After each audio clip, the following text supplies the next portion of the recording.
Қайырлы күн, бүгін біз қазан кебаб әзірлейтін боламыз.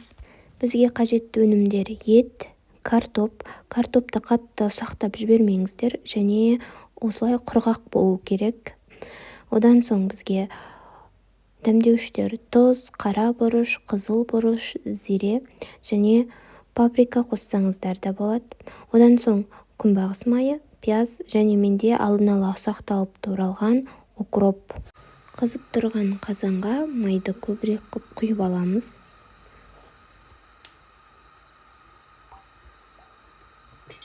Қатты отта қызып тұрған майымызға картоптарымызды саламыз.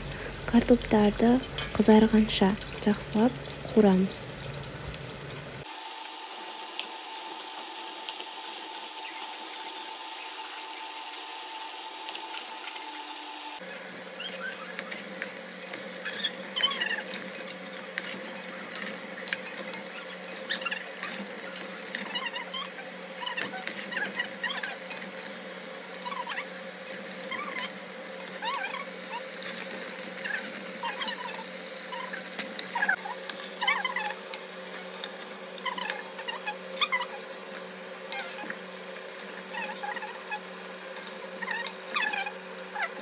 Енді қызып тұрған жаңағы майымызға етімізді салып қуырып аламыз. 10 минуттай етті жақсылап қуырамыз.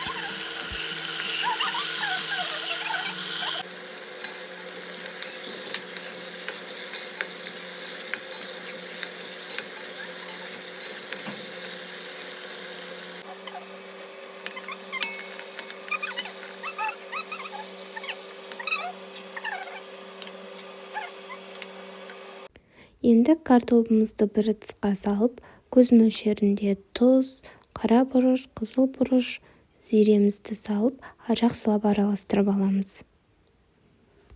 Ыдысымызға етті салып, дәл осылай көз мөлшерінде дәмдеуіштерді қосып араластырып аламыз жақсылап.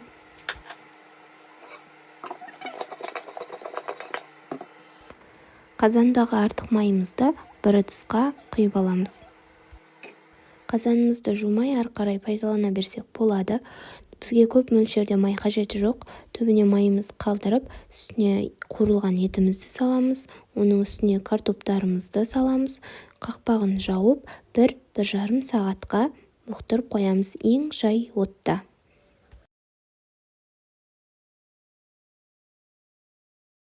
Қазан кебаб дайын, астарыңыз дәмді болсын, жасап көріңіздер. Каналға тіркелуді ұмытпаңыздар.